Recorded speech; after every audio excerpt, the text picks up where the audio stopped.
Então, como hoje é domingo, solenidade do Senhor, da Santíssima Trindade, a gente quer chegar até você também nessa mesma expectativa de que a Trindade Santa está sempre em nossa companhia quando nós a invocamos. Por isso, vamos invocar a Santíssima Trindade, que é muito importante. Em nome do Pai, do Filho e do Espírito Santo. Amém. A solenidade da Santíssima Trindade, minha gente, é uma espécie de síntese do tempo pascal. Ou seja, é uma espécie de concretização de todo o acontecimento que se deu até o Pentecostes, entenderam? No sentido de que misterial do tempo. Ela nos coloca diante do mistério de Deus com toda a sua grandeza e revela o seu infinito amor por nós. É interessante que ela se manifesta assim, mas nós continuamos achando e encontrando essa Trindade, mas só tem um jeito. Ou a gente acredita para ver, para ter, ou a gente não tem, porque não está acreditando. Entenderam como é interessante isso? Celebrar, portanto, a Santíssima Trindade não é celebrar três deuses. Um Deus que é Pai, um Deus que é Filho, um Deus que é Espírito, de jeito nenhum. Não é celebrar três deuses, mas um único Deus em três pessoas. Aí é diferente. Só Santo Agostinho explica muito bem essa questão. E é celebrar não três deuses. Senão eu tenho que prestar culto a três altares. Se eu pensar assim. A Deus Pai, a Deus Filho e a Deus Espírito. Não, Senhor. Celebrar um único Deus em três pessoas. A pessoa do Pai, a pessoa do Filho e a pessoa do Espírito Santo. Pode perceber o que o Pai fez e entregou nas mãos do Filho. O Pai criou. E o Pai criou de quê? Gênesis, lá no capítulo 1 já está. Logo no versículo 1 também. O Pai criou do nada. Quando estava o caos, quem era que soprava sobre a água? Está lá no Gênesis. O Espírito já estava ali. Ou seja, a manifestação do Pai, que é a força para dizer que Ele está presente entre nós, já começa ali. Isso é muito bonito, minha gente. Um Deus que se desdobra em três pessoas para que possamos ter acesso a Ele. São as formas mais comuns e simples que Deus faz para que possamos ter um melhor conhecimento dele. E assim podemos amá-lo, podemos realmente viver essa dimensão de fé. Isso é maravilhoso, viu? Um Deus que se revela no seu mistério. Porque nos ama infinitamente. Por isso, o que Ele quer de nós? Ele quer que nós o conheçamos. Eu não vou amar jamais aquele que eu não conheço. Primeiro eu tenho que fazer a experiência. Primeiro eu tenho que caminhar com ele. Olha Elias, quando fugiu de Deus, onde foi ficar na gruta. O que aconteceu lá? 3 movimentos. Uns bruscos, mas só no outro, mais simples possível, foi a brisa que ele percebeu a presença de Deus. Silencie seu coração, ele pode estar muito agitado. Pare um pouco nessa corrida da sua vida, mesmo você estando em casa, mas você pode estar voando. Pense, tá?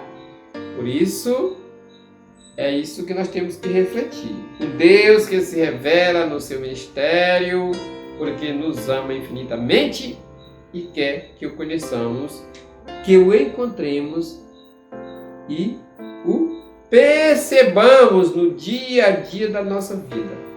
Se revela infinitamente. Por isso, você já viu o quadro de Jesus misericordioso? Veja só como é que Deus se revela. É tão simples, mas é tão profundo aquela manifestação dele para dizer: infinitamente o Pai nos ama. O Pariséio não tem aquela canção, sou cidadão do infinito? Pois é, quer dizer que eu pertenço a essa finitude. Sou infinito, porque eu sou o Filho de Deus. Não é porque eu vou morrer que chegou o meu fim. Não, eu vou ter uma continuidade diferente. Que não preciso mais morrer. A passagem vai acontecer. Entenderam? É o que propõe nesta liturgia de hoje, a liturgia da palavra, com leituras que falam do amor de Deus pelo mundo e pela humanidade, de distintas maneiras, mas que se completam e formam uma unidade indivisível. É interessante isso. Por isso nossa igreja, olhando bem, é muito sábia, porque ela é orientada pelo Espírito Santo. Por isso, nossa igreja sempre, para iniciar um trabalho, ela não pode ficar alheia ao Espírito Santo. Ela tem que trazer para dentro de si, para o meio da comunidade, da Assembleia, o Espírito Santo, invocando a Santíssima Trindade, invocando os três. Por isso, a primeira leitura é tirada do livro do Êxodo, do capítulo 34, versículo 8 a 9. O salmo de meditação, que na verdade também é uma leitura do Antigo Testamento, Deuteronômio. A segunda leitura é 2 Coríntios, capítulo 13, versículo de 11 a 13. Aquela carta ao amor que, por sinal, muito linda. É o final já. E o Evangelho, João, capítulo 3, versículo 16 a 18. E o Evangelho, se você olhar bem, você vai ver que este Evangelho vai falar para nós diretamente desse amor de Deus Pai pelos seus filhos, pela humanidade e pelo mundo. Pode observar o Evangelho. João vai afirmar dizendo: Deus amou tanto o mundo, que deu seu Filho unigênito, para que não morra todo que nele crê, mas tenha a vida eterna. Que bonito!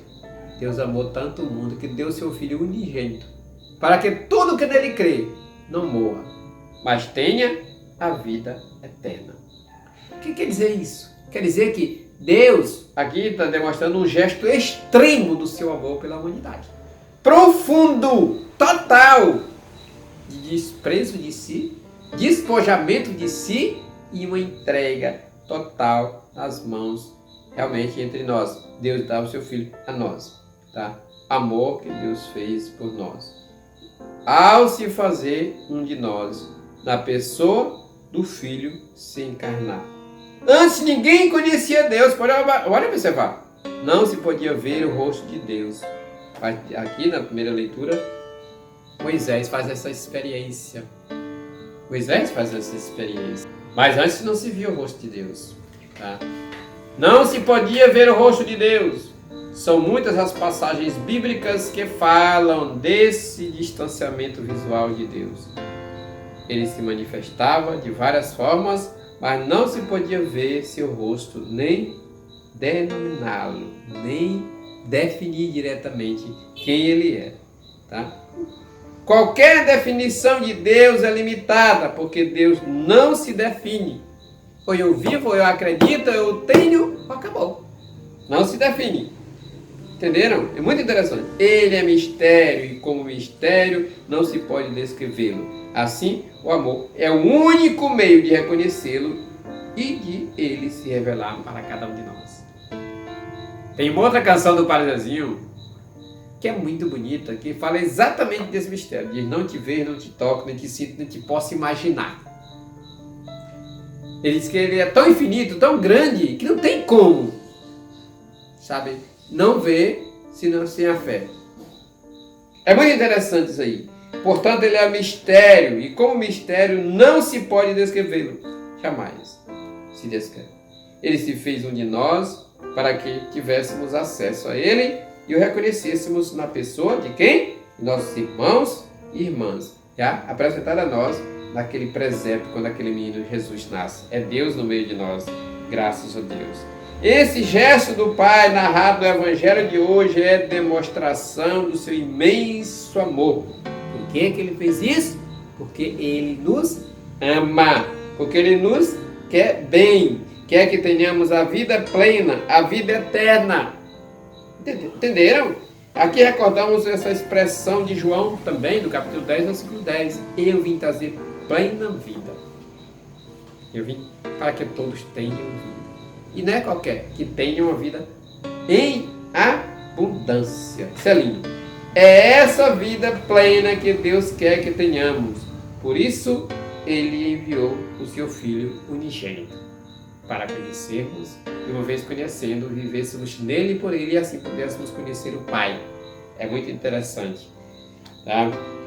Por isso, a gente pode estar pensando também, olhando aqui as leituras, as outras leituras. Aqui na primeira leitura, ele desce e permanece com Moisés, diz o texto. O que acontece quando ele desce? Moisés o reconheceu, misericordioso e clemente, paciente, rico em bondade e fiel. Ou seja, bem diferente da imagem que ele e todos os demais tinham de Deus. Qual era a missão de Moisés agora, depois que ele vê, que ele conhece e percebe essa realidade? É levar adiante essa imagem de um Deus misericordioso, de um Deus amor, de um Deus paz, de um Deus plenitude. E ele continuou levando e aconteceu. Isso é a primeira leitura, tá? Diante de tamanha bondade, Moisés lhe faz alguns pedidos. Dentre eles, que Deus caminhe com seu povo. Porque ele reconhece que ele é misericordioso, que ele é presença real, que ele tem que caminhar para dar ânimo, alegria e força. Como precisamos da companhia de Deus agora nesse período dessa pandemia. Principalmente para aquelas pessoas que estão se entregando ao cansaço, ao medo, à desconfiança, à insegurança, achando que já é o fim. Viu? Então eu peço que Deus agora, neste momento, caminhe com essas pessoas e caminhe com todos nós. E assim seremos vencedores. Moisés pede que Ele perdoe nossas culpas e nossos pecados e que nos acolha como propriedade sua. Isso quer dizer o quê? Que todos nós somos, portanto, propriedade de Deus, pois somos filhos dele. Isso é muito interessante. Ele ama seus filhos e toda a sua criação, mas quer que nós façamos a nossa parte. Porque, mesmo sendo Deus infinitamente amoroso e misericordioso, precisamos contribuir para merecer essa ajuda de Deus. A parte de Deus que cabe a nós. E termina, já com a leitura última, o apóstolo Paulo pede à comunidade de Corinto e a cada um de nós que nos esforcemos para melhorar cada vez mais o nosso convívio com Deus, a nossa amizade com Deus, o nosso contato com Deus, o nosso reconhecimento de Deus, a nossa entrega nas mãos de Deus. Ele pede isso a nós. Você está fazendo isso? Você está se esforçando? Você está trabalhando para que isso venha acontecer mesmo? Ou você está brincando? Tá? Às vezes a gente brinca demais, relaxa demais, até esquece que precisamos dessa graça de Deus. Tá? É preciso trabalhar nosso aperfeiçoamento, encorajamento na missão, nossa confiança, cultivar entre nós a concórdia, vivendo em paz nas famílias, na comunidade, na sociedade, na paróquia, porque o Deus Trino é o verdadeiro exemplo de comunidade. Quando estamos unidos, e aqui eu volto para concluir a falar novamente, percebo que estamos já unidos na comunidade, na paróquia. Você, quando percebe um padre com a necessidade, você traz aquela ajuda. Quando sabe que tem a partilha, que o dízimo é uma modo de poder manter também a sua paróquia no sentido espiritual, mas materialmente falando também, você traz o seu dízimo, você traz a sua contribuição, você traz a sua oferta. Tá? Então, vá vivendo essa dimensão que já estamos em harmonia. Tá? Quando percebe também a necessidade da alimentação em si, traz aquele frango, traz aquele arroz, traz aquele feijão, traz aquele... Então, tudo isso você está dizendo... Do jeito que eu preciso, eu sei que você precisa também. Portanto, eu estou contribuindo, estou ajudando, porque é a minha igreja e você é nossa liderança. Por isso precisamos mantê-lo para que possamos nos sentir amados e possamos também amar, porque isso é prova do nosso amor, como Deus fez para com cada um de nós. Essa é a mensagem de hoje, meu irmão, minha irmã. E você, com certeza, ao ouvi-la, poderá se sentir feliz e agraciado por saber que a Trindade Santa, não três deuses, mas Deus Pai, Filho e Espírito Santo, está sempre presente na sua vida, na sua caminhada, dirigindo a sua vida no dia a dia. O Senhor esteja convosco. Ele está no meio de nós. Abençoe-nos, ó Deus Todo-Poderoso, Pai, Filho e Espírito Santo. Amém.